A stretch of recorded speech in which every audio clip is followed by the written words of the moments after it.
오늘 말씀의 제목은 악이 들끓을 때 우리의 기도입니다. 시편 12편을 중심으로 은혜를 나누고자 합니다. 저는 아직까지 이런 어려운 환경을 만난 적이 없었지만 오늘 시편의 기자는 아주 험악한 세월을 살았음이 분명합니다. 오늘 말씀 시편 12편 8절에 나오지요. 비열함이 인생 중에 높임을 받는 때에 악인들이 곳곳에서 날뛰는도다. 더 쉬운 번역으로 읽으면 이 땅 어디에서나 더러운 일들이 판을 치고 악한 자들이 거침없이 활개치고 다닙니다. 다윗이 사는 주변을 돌아볼 때 더러운 일들이 판을 치고 있으며 악한 자들이 거침없이 활개치고 다니는 시절을 겪었다는 것입니다. 아주 쉽게 이렇게 생각해 봅시다. 만약 여러분 주변에 기댈 만한 사람, 즉 정직하고 신실한 사람들이 보이지 않을 때, 제가 아무리 둘러보아도 믿을 만한 사람이라고는 한 사람도 보이지 않는 비참한 환경에 처할 때 여러분은 어찌하시겠습니까? 또 이런 경우 어떻게 행동해야 올바른 그리스도인의 삶이 됩니까? 오늘 말씀은 바로 이런 사람들에게 주시는 말씀입니다. 먼저 그가 처한 환경을 잠깐 살펴볼까요? 1절, 주변을 둘러보니 경건한 자가 끊어지고 충실한 자들이 인생 중에 없어진다는 안타까움을 토로합니다. 사랑하는 여러분, 우리가 먹을 것 입을 것이 좀 부족해도 불편하지만 살 수는 있습니다. 그렇지만 우리 주변이 온통 거짓과 악행이 난무하는 악한 자들로 가득 찰 때 우리가 제대로 숨쉬며 살 수 있을까요? 아닙니다. 살맛이 나지 않을 겁니다. 진정으로 생존의 위기를 느끼게 될 겁니다. 그러므로 이 악한 시대를 사는 우리에게 주어진 사명은요, 이 세상에서 참된 선과 의의 기준이 되신 우리를 창조하신 여호와 하나님, 선을 창조하신 여호와 하나님, 바로 그 하나님의 자녀로 살아가야 한다는 것입니다. 이 악한 세상에서 경건한 자요 신실한 자로 산다는 것은 즉 살아계신 왕 되신 하나님을 두려워하기 때문에 사람들이 알아주지 않아도, 사람들이 인정하지 않아도 하나님의 다스림 앞에 바로 서 있는 신실한 자로 살아간다는 것입니다. 이것이 바로 이 땅의 부패를 방지하고 참된 진리의 길을 비추는 소금과 빛으로 사는 삶입니다. 2절엔 악한 자들의 구체적인 행동을 기록합니다. 이웃에게 각기 거짓을 말함이에요. 아첨하는 모든 입술과 두 마음으로 말합니다.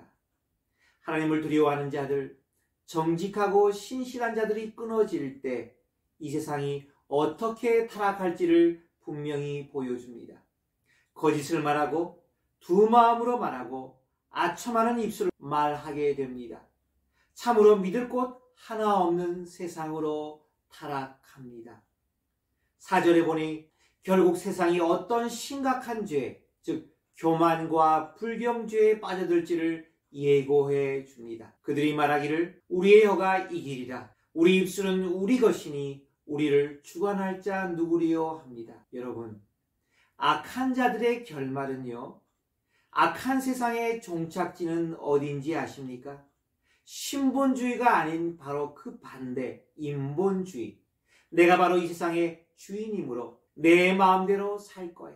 내 인생은 내 것이니 누가 감히 막을 수 있겠어? 라고 하는 인본주의의 죄에 빠지는 것입니다. 교만과 불경죄에 빠져 결국 왕 대신 영원한 하나님의 다스림을 무시하는 무신론이 지배하는 어두운 세상으로 변한다는 것입니다. 여러분, 요즘 세상이 그렇게 돌아가는 것 같아 보이지 않습니까? 이런 상황 속에서 시인은 어떻게 대처했습니까? 첫째, 그는 먼저 만물의 창조주이시며 이 땅의 진정한 통치자이신 여호와 하나님, 야훼 하나님께 도움을 구하며 상황을 아뢰입니다. 1절이죠. 여호와여 도우소서. 아멘. 이렇게 시작해야 합니다. 두 번째, 세상에 만연한 그 악한 상황을 주께 아뢰며 구체적으로 다스려 주시길 간구하는 기도를 합니다. 3절이죠. 여호와께서 모든 아첨하는 입술과 자랑하는 혀를 끊으시리니. 아멘. 세 번째, 은밀히 기도하는 가운데 하나님의 구체적인 약속의 말씀을 듣습니다. 할렐루야. 5절이죠. 여호와의 말씀에 가련한 자들의 눌림과 궁핍한 자들의 탄식으로 말미암아 내가 이제 일어나 그를 그가 원하는 안전한 지대에 두리라 하시도다. 여호와께서는요, 이 땅에 만연한 죄악을 그냥 두지 않으십니다. 죄악 때문에 고통당하는 가련한 자들, 궁핍한 자들을 안전한 지대로 옮기신다고 분명히 말씀하십니다. 할렐루야. 네 번째는요, 결론에 해당합니다. 그러므로 시인은 하나님의 구체적인 이 약속의 말씀을 들으므로 다시 한번 깊은 깨달음을 통해 마음의 평강을 얻게 됩니다. 이 깨달음이 바로 6절과 7절에 나옵니다. 오늘 말씀의 결론입니다. 7절을 먼저 읽겠습니다.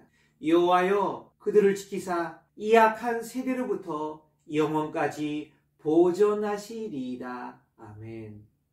악한 자들에 의해 고통받는 자들을 반드시 지키시고 보호해 주시는 하나님의 완전한 통치 안에 거하는 삶입니다. 6절 여호와의 말씀은 순결하며 흑독안 위에 7번 단련한 은 같도다. 즉 주님의 입에서 나오는 말씀만이 영원히 가치가 있으며 이것만이 우리를 다스리는 영원한 진리가 된다는 것입니다. 그러므로 아무리 악한 자들이 활개치며 더러운 일들이 세상을 판치고 다닌다 해도 우리가 낙심하거나 흔들리지 않는 두 가지 분명한 진리의 길을 제시해 줍니다. 첫째, 7절에 나왔지요. 그래서 시편 103편 19절에는 이렇게 말씀하십니다. 여호와께서 그의 보좌를 하늘에 세우시고 그의 왕권으로 만유를 다스리시도다. 아멘. 의인 10명이 없어 멸망당한 소돔과 고모라 성처럼 하나님은 분명히 보좌를 하늘에 세우시고 그분의 왕권으로 만유를 다스리시기 때문에 무고히 고통당하는 자들은 반드시 보호해 주시고 롯의 경우가 바로 그러했죠. 악을 행하는 자들은 반드시 심판하신다는 여호와 하나님의 다스림에 대한 확고부동한 신뢰 안에 거하는 삶을 사는 것입니다. 두 번째 무엇입니까? 6절에 나왔지요. 좀 더 구체적으로 들어갑니다. 하나님이 이 세상을 통치하시는데 구체적으로 어떻게 다스리십니까? 그분은 영광이 충만하신 분이므로 죄인된 우리가 날마다 일일이 그분을 배울 수 없습니다. 그러므로 그분의 입에서 나오는 진리의 말씀, 말씀의 대언자들을 기록된 성경 말씀은 그 순도가 흑도관 위에 7번이나 단련한 은같이 불순물이 전혀 남아있지 않은 상태라는 것입니다. 순결한 흠없는 말씀을 통해 우리를 구체적으로 다스리신다는 것입니다. 그러므로 우리는 오늘 시편을 통해 이런 작은 결론에 도달합니다. 우리 주변에 믿을 사람이라고는 아무도 없는 황량한 사막과 같은 길을 걷고 있을 때 우리가 의지하고 살 길은 하나밖에 없습니다. 하늘 보좌에서 온 세상을 다스리시는 하나님의 통치와 주권을 믿고 그 안에 거하는 삶입니다. 그렇다면 구체적으로 어떻게 하면 날마다 그런 삶을 살 수 있습니까? 그리스도인의 특권인 기도와 하나님의 말씀을 중심으로 하여 날마다 하늘 아버지께 나아가 그분의 음성을 듣고 그분의 구체적인 인도와 보호하심을 의뢰하고 그 안에 거하는 복된 삶을 사는 것입니다. 다 같이 기도하겠습니다. 하나님 감사합니다. 오늘 우리가 하나님 악이 들끓는 세상에 사는 한 시인의 기도를 통해 우리가 이 어려운 악한 세상 속에서 어떻게 살아가야 하는지를 분명히 배웠습니다. 주님, 두려워하거나 낙망하거나 포기하지 말고 끝까지 이 땅의 영원한 통치자 되시는 하나님을 의뢰하며 그분의 입에서 나오는 말씀을 의지하여 날마다 기도하며 하나님의 인도를 구하는 삶을 살게 하여 주시옵소서. 감사드리오며 이 모든 말씀 우리 주 예수님의 이름으로 기도하옵나이다. 아멘.